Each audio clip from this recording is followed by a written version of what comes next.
Okay, hi everyone. I'm Anne. I'm Rachel's very, very dear friend of mine. And today I have the honor of being her maid of honor for this very, very special day.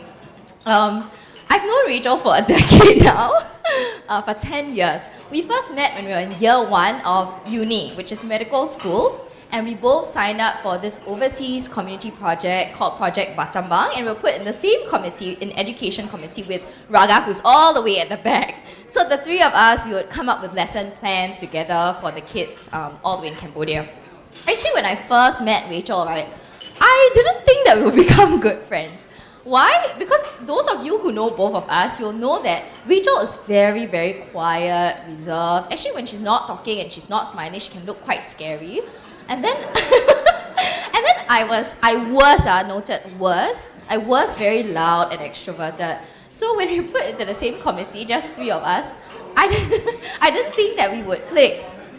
But there were a few uncanny resemblances between both of us. One, we are not from the same junior college, but we were both from the same class, which is 6B. We also are both middle children in 3 girl families, or rather the middle of 3 daughters. She also shares a birthday with my mom. So it's a few of these things that were just so uncanny and brought us together. But over time, it was our common love for eating, for reading, for buying lots and tons of books, and also just like discovering what life has to offer beyond our medical studies. So I'm going to share with you some things I learned about Rach over the past 10 years. Some of you may know some of them, but maybe it's new to some of you as well. So one of the things I learned first about Rach is that she's very afraid of eating food with faces on it. And when she turned 20, I baked a set of cupcakes for her with Muppets on it, like Elmo, Cookie Monster, all the whole works, and we made her eat it in front of us. So I think she overcame her phobia of faces on food that day. The other thing I will tell about Rach is that actually she used to be very afraid of dogs. When she first got her very cute and wonderful dog called Cookie, who some of you saw earlier, she was very scared of touching her dog. She wouldn't even dare, she would invite me and Raga to her house, and we have to carry the dog for her because she's not going anywhere near it. But now that has changed, and she brings Cookie to our outings as well. Another thing I learned about Rach, she's always quite calm, steady. I've never seen her raise her voice even when she's stressed, and I think that's really a value, something I really admire and respect in her. And lastly, if you didn't know, Rachel is very, very smart. So she actually aced medical school. She was on the dean's list multiple years consecutively, and I'm pretty sure she graduated somewhere at the top of the class, which not everyone can do. But beyond all that, I will say that Rachel has been an A+, consistent, steady, 100/100 friend. And I can think of so many instances where she was that friend for me, but I will share with you some of the very special memories to me. Once, when we started going for overseas community service in Cambodia, I was very afraid. I had irrational phobia of using the toilets, the outhouse. And I was so scared, I couldn't squat, I was stressed, it's scary. So Rachel, who didn't know me very well, would come with me to the toilet, support me physically and mentally through it.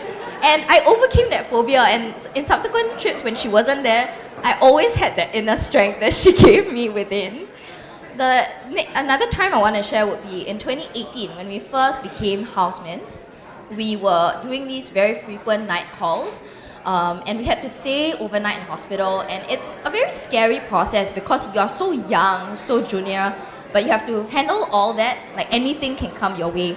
And I remember one Saturday night I was on call, Rachel came to the hospital, had dinner with me, and she sat with me as I pre-clerked all my subsequent patients, and she sat for a good few hours, and it's a precious Saturday night. So that really meant a lot to me. Having her there, she's so brainy. I'm safe. I feel so safe with her around. So that's another instance. Fast forward a few years, in 2021, when I went away to Boston for a year. Actually, I wasn't planning to tell anyone, but Rachel somehow found out through her sister. And since that time she found out, she actually was very, very supportive of me. So when I was there, we kept in close contact, and there was once in the cold winter, in like -20 degrees Celsius, and the sun setting at 3, I went into the mail room and I saw a box, and it was a very cute box. It was titled Surprise Box. and it was addressed to me. And I opened it, and of course, it's from Dear Rachel. It had a lot of self-care things and like a very cute shirt. And yeah, it was really something that I needed at the time. And it was as though she could tell how I'd be feeling right at that time. And so one last instance I will share is when we went to Hong Kong together at the earlier part of this year, when I'm again having a lot of phobias, like can't climb the rocks and all that thing. She was very steady. She hiked the whole 12 km with me, and we made it, and it was good. We saw a lot of good views. So that's all the instances, just a few of the instances where Rachel has really been such a solid friend. So what I want to say to you, Rach, today is, I'm sure both for me and for so many people here who are here today, you have just been that really consistent friend for us. Now on to Dylan and Rachel as a dyad, a couple. When a few years ago, Rachel came up to me and she said, I'm seeing someone, and actually I think you will know who he is.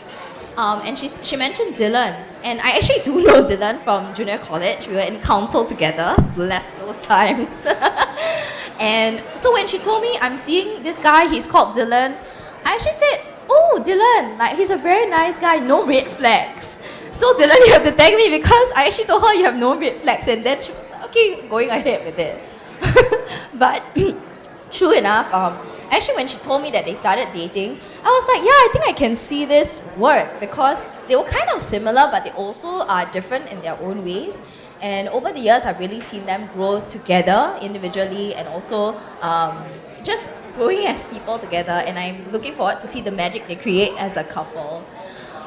So Dylan and Rachel. Oh, but Dylan, one thing I must say is we might still have to go to Hong Kong on a girls' trip, so you have to let us go for it.